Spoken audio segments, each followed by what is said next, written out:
Best of r/malicious compliance episode 33. So this happened 2 years ago when I was working as a bartender at a hotel in Australia. It was a 4-star hotel which had a boutique restaurant bar in the bottom floor, which backed onto a park. Every Tuesday there was a men's soccer league that would play in the park and come after to have a drink in our bar. Well, one Tuesday the group came in and a guy in the group we will call Steve gave this order. I'll have 1 round of 5 beers now and bring us a second round in 10 minutes. Can you handle that? Not a strange request, so I go no problem and Steve pays for both rounds. I pour the first and he and the group sit down. 10 minutes go by and I go to pour the second round when the keg runs out. Not a big deal, I go to the group and let them know their next round will be a couple more minutes as I have to change over the keg downstairs. Apparently this was not okay with Steve as he says, well then mate, what we getting for free? Since changing kegs over is pretty common and I'm a pretty sarcastic person, I replied, I can get you a round of waters. Wrong answer. Steve blew up telling me that is no way to treat a customer and he wants to speak to my manager. Thankfully my manager was awesome and backed me up, telling Steve that he will have his next round in a few minutes and will not be getting anything for free. Fast forward a week and Steve is back, this time on our back patio, but has taken his shirt off at the table around a bunch of people eating. My manager asks me to go ask for him to put his shirt back on. I confirm since Steve isn't my biggest fan, but my manager insists. I go out and tell him he needs to wear a shirt while inside our restaurant as everyone is eating. Steve loses it on me again, degrading my job, my attitude, and talks about his own business and how much better he treats customers than me. People yelling at me doesn't bother me, so I'll let him get his anger out, wait for him to put his shirt on, then go back behind the bar to serve other customers. This is where the malicious compliance comes in. After Steve is done his beer, he comes inside and right up to me at the bar and says, "Hey, every week your manager gives me 5 2-for-1 drink coupons. Give me some for next week." I could have said no, but the coupons behind the bar are not signed by the manager, so I knew they wouldn't work if he tried to use them anyway, so to avoid an argument I said, "Sure man, here you go, take 6. The following Tuesday I'm off and I get text from a college saying, "You'll never guess who got banned from our bar." That Steve guy that hates you apparently stole some and signed 2-for-1 drink coupons and tried to use them today with the manager, but they were unsigned, so the manager assumed he stole them. He tried to argue that a bartender gave them to him, but the manager said no way would his staff give away invalid coupons, that makes no sense. So I never said anything and never saw Steve at our bar again. Thank you. Next. This story started the day before Christmas. The aftermath wouldn't take place till after the holidays. Today, hence I waited with posting this. I was supposed to be free for a couple days. The day before Christmas, both Christmas days and the day after. I made plans and was really looking forward to those 4 days. The day before Christmas my boss called me saying my co-worker called in sick, so she asked me to come instead. There was an important pitch planned for that day and only me and my, now sick, co-worker are qualified enough in English to do that pitch. English is my native language, but I live in a different country right now where English isn't their main dish. Most people, especially younger ones, are really good at it, but I work with a lot of people twice my age that aren't as fluent. At first I said no, as I didn't want to change my plans. But my boss started begging and said she would pay me double. Knowing I still had a huge bill waiting to be paid, I said okay. My bunny had surgery the day before. Plus I was the one that worked on that pitch from the start, so no one knew it better than me. The shift was supposed to start at 12 and end at 7 p.m. So I called my friend, asked her if it was okay we meet at 7:30. We would grab some fast food in the city and hang at my place afterwards. She was on board with it, so I went to work. When the pitch was done, the client asked me and my boss, who was just standing there smiling the whole time, if we knew of a nice place to have dinner. I wanted to recommend him some restaurants when my boss cut in saying she already made a reservation for the 3 of us. I was silenced by the sudden change that I would have a work dinner instead of my plans to hang out with a friend. I excused myself to the ladies' room to call my friend and tell her what just happened and hope to find a solid reason why I couldn't join the work dinner. No matter how many escape plans we came up with, none of them would work. I couldn't wiggle my way out of it without either insulting the client or get on the wrong side with my boss, which ticked me off a lot, as this is not the first time my boss goes behind my back on something. leaving me to pick up the pieces and stretch myself in weird shapes just to make it all go smoothly. I cancelled my plans, again, but came up with something else instead. The malicious compliance. Part 1. Preparation. I noticed when I was giving the pitch that the client, who is a painter, had interests around certain things like different methods others use. Plus he really seemed to like the work of past painters, like Rembrandt. Good thing I have those interests as well. I took a moment to write a contract on my computer at work where it stated that I indeed would pay double for the hours I worked that day, which now includes the work dinner. I printed it on our official paper with logo, signed it and presented it to my boss. Cast, me, B, boss, C, client, B, what is this? Me, a contract that states I indeed get paid double for today as you promised. B, why would you need a contract for that? I already said you would. Me, you also said I would get the day off, and then you said I'd be done at 7. So I just wanted to make sure it doesn't change later on. B, now annoyed. Fine, this is completely unnecessary but I'll sign that stupid paper. She grabbed the contract out of my hands. She didn't read it and angrily signed it. I knew she wouldn't read it as she rarely ever does. I collected some proof of that in the last few months, just in case I'll need it someday. I made 3 extra copies afterwards just in case. I always make enough copies of official documents as one mistake can cost the company a lot of money and potentially clients. I often handle important documents so I rather be safe than sorry, because I'm not taking the fall when something happens just because the document I prepared was gone. This actually saved me once before when a racist dickhead at Postal tried to screw me over by not sending the things I brought in, saying I never gave him the correct papers. Long story short, he was fired. We went to dinner and I ordered the most expensive dishes / side dish and drinks. Company paid for it. It was actually pretty nice and I had an okay time. When the dinner was done my boss really wanted to leave and was getting ready to head out. Step 2 in my plan. Stretching my hours. Me talking to C, would you like to have some drinks in the lounge they have here? Because I'm really looking forward to your opinion on alternative painting techniques. C, I would love that. I remember you said something about this painter who mainly uses balloons to come up with the base concept. I would like to hear more about that. B, it is getting late. Are you sure you don't rather go rest at the hotel? C, nonsense. It's still early. I could use a drink and some company. I was smiling so much as I saw how my boss just wanted to go but couldn't without disrespecting the client. Same issue I faced a few hours before. My plan however was to stretch that day for as long as possible. At the lounge I had the best time talking about paintings while looking at how uncomfortable my boss was. I was smiling the whole damn time. Not a fake for the business smile but genuinely enjoying every second. I officially clocked out at 11 PM. Wrote my hours online as soon as I set foot outside the restaurant, with the contractor's side note for proof that the hours count as double. In the end I worked from 12 to 11 PM, minus a 30-minute break.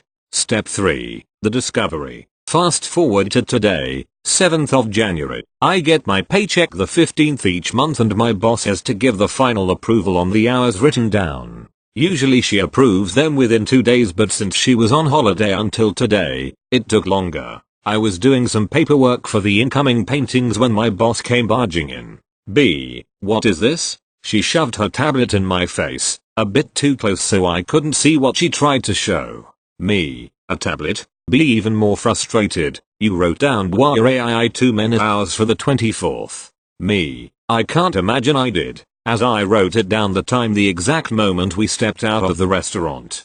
B, that's exactly what I'm talking about. Your shift ended at 7. The dinner was after work. Me, it was a work dinner and you signed a contract that said it was. B, I never did such a thing. Me, you can find a copy of the contract at the side notes section for clarification. My boss started tapping aggressively on her tablet, opening the file and reading the contract.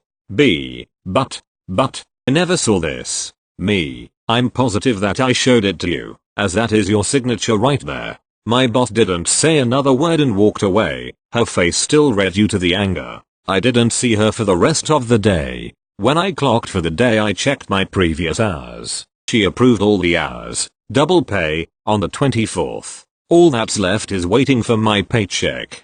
Thank you. Next. I'm on mobile, so sorry for any issues. After a long stressful day at school, I was picked up by my dad to go to his house. My parents are divorced. You could see in my face that I was tired and just wanted to get home. I was in the backseat staring out the window and my dad decided to say, come on, smile. Don't look so miserable. Most people don't smile if they're tired or stressed. Common sense. I'd had enough of being told to smile by anyone, old men, my parents, etc. So I decided I would follow his request. I put on the biggest, craziest, most Joker-like smile I could form and held it until I went to bed. We had to stop at the shops to get dinner. Everyone thought I was crazy, but it was worth it. He was completely and utterly embarrassed. Tried to get me to stop as we were getting stared at. Alas, I did not, as I wanted to prove my point. He has barely ever told me to smile ever again, as I do this to other people as well. If people I don't know tell me to smile, I do my Joker smile. Thank you. Next. I work for a large shipping company in Canada. I work early in the morning loading trucks, but as needed would go out and deliver packages. At first it was here and there, but it soon became normal that after my regularly scheduled shift I would go out and deliver. This wasn't a requirement of my job. I was basically doing it as a favor because it looks really bad on the managers to have packages go undelivered, and I thought it would look good on me. I did this for a few years without any issue. One winter one of the drivers at a different depot slipped and hurt himself while out delivering. This caused a new initiative to force all drivers to wear super slip-proof boots that have glass embedded in them. These run about $250. All of the drivers received vouchers that would cover the cost because they are requirements of doing the job. When I went to the manager to ask if I would be getting a voucher, he replied with "No, sorry, you're not a courier," and walked away. I went and told the other employees that were in a similar situation to mine, and they were pretty displeased. The next day, as usual after my shift, the manager started telling me the things I would be delivering that day. I waited for him to finish and responded with "Sorry, I'm not a courier." He looked very confused, like he didn't remember our conversation from the day before. So I explained that I wasn't going to go out delivering because I wouldn't have the proper safety equipment. He had that I just smelt a fart face and just looked at me for a second. He said, "If you just work a few extra shifts then you can afford to buy the boots yourself." I was actually stunned and I didn't know what to say, so we just stared at each other for a minute. I eventually replied, sorta laughing because of how ridiculous this is, "So you want me to work without the safety equipment you made mandatory until I can afford to buy it for myself?" He scoffed at me like a 14-year-old girl and walked away without an answer. A few others followed suit, and when the managers asked them to go out delivering after their shifts they replied with "Sorry, I'm not a courier." After all was said and done, they had so many leftover packages. A few companies started dropping contracts, which directly affects the managers' end-of-year bonuses. They ended up having to give promotion to a lot the workers that were doing double work for half the pay, to cover all the backlog. So we all ended up getting paid more to do less, and best of all, we finally got our safety boots, lol. Thank you. Next. So, I work for a very large company which has some really stupid rules. Now, the problem is, we have a place where staff have to leave anything other than one store-approved bag. I've been able to wear a light jacket into the store before, but today, I had an encounter with the only security guard on a power trip, who forced me to take my jacket off and go give it to the staff lockup. Problem is, they won't take anything unless it's in a carrier bag, and no longer provide them. I have no carrier bag, so they wouldn't take my jacket. After going back and forth 6 separate times, they tell me, "Well, you have to pay for a personal locker." I begrudgingly did, only to be given a locker with the stupid combination lock that has a loose dial and doesn't like to be opened easily. As expected, I couldn't open the damn thing, so the staff member who assigned it to me had to open it, saying, "If you use your own lock, we'll cut it off. But if you have any problems, let us know." Cue the compliance. Every day, at the time I arrive, and at 10 PM at night, I'm going to go and have them open my locker. Twice a day for the rest of my time here. Won't make my life easier? Enjoy being my personal locker openers, bitches. Thank you. Next. This is a bit petty, but hey, sweet revenge is sweet revenge. A number of years ago I worked for a travel company who specialize in package holidays that include sport tuition. I was a windsurf instructor at one of their locations on the Mediterranean coast. We worked on the beach and were out in the sun all day long from 9 am 6 pm. It was a super fun job, but it was hot, with daytime temperatures getting to 40 C+, 100 F+ in freedom units. We always wore the company branded t-shirt to give lessons and deal with customers, but we figured, if we weren't dealing with customers, who were in swimwear anyway, we're good to go bare-chested, and it keeps the t-shirt nice for customer-facing things. The activities manager, who semi-regularly popped across to the beach from her aircon office to give us shit, did not think that was acceptable.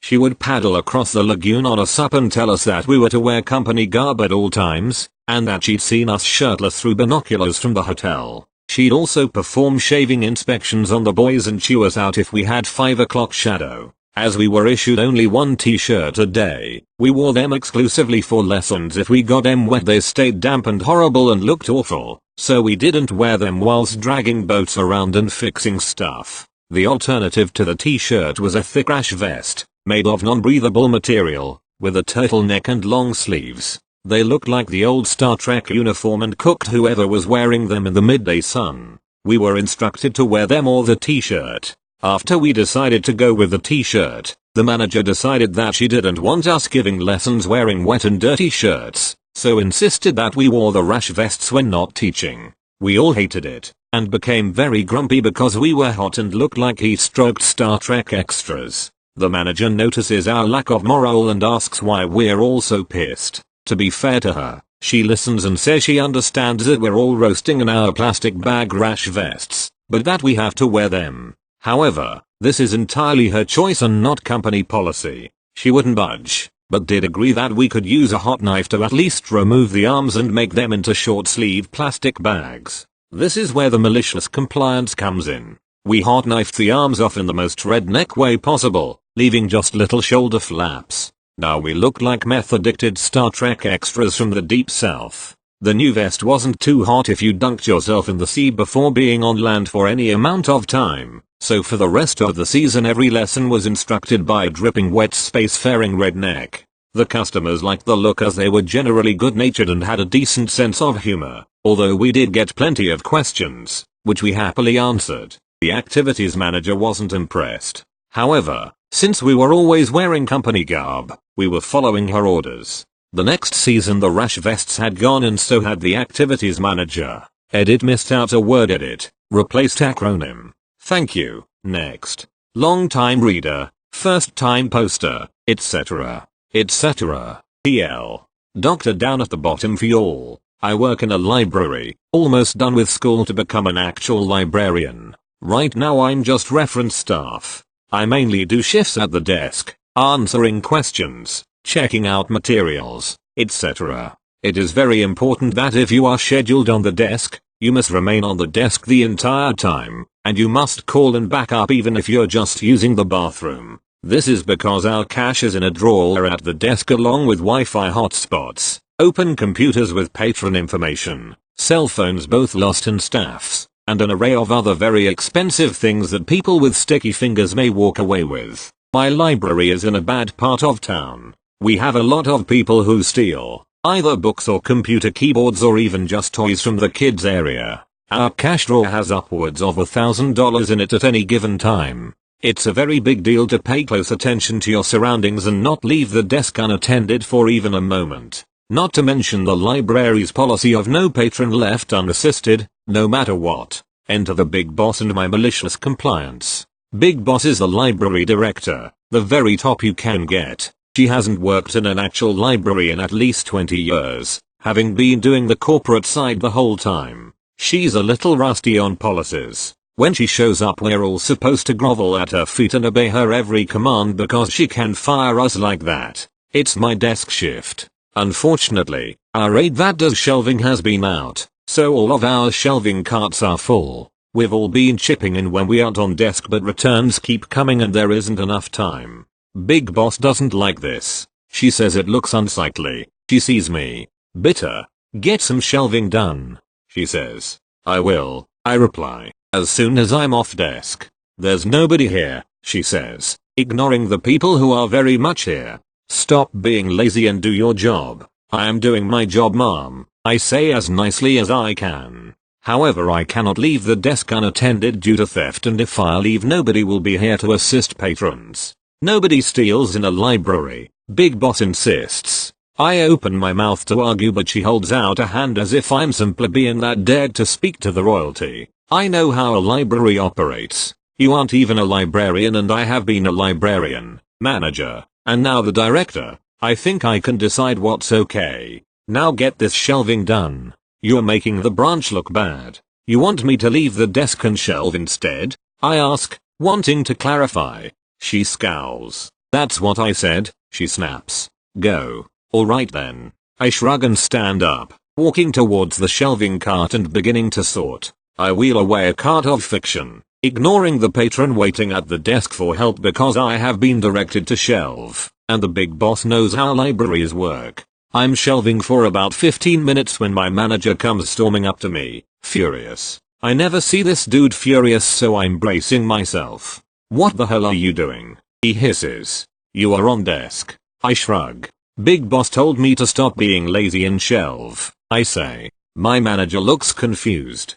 Did you explain that you're on desk? He asks. I shelve a book. Yup, I say. My manager walks away. I continue shelving, keeping an ear out. I don't hear much, and I finish that cart, so I walk to the shelving area to pick up a new load, and that is when I see it. The miracle. The thing I would have never expected. Line has formed at the desk of about 20 people. They're starting to look impatient at Big Boss, who is seated behind the desk frantically trying to figure out the system she hasn't touched in 20 years. My manager makes eye contact with me from where he is standing off to the side, not lifting a finger to help Big Boss. I smile, grab the next cart, and go continue to shelve. Hey, she said she knew how a library worked. After she left, my manager confided to me that she said she was going to ensure our branch gets an aid as quickly as humanly possible. He also said he eventually had to step in and take care of the patron because she struggled for 20 minutes just trying to renew a book. I guess she didn't really know how libraries work anymore. TL. Doctor, library director didn't know what the actual policies are for the library, directs me to shelve instead of help patrons, and is stuck with a line of 20 patrons with no idea how to use our system.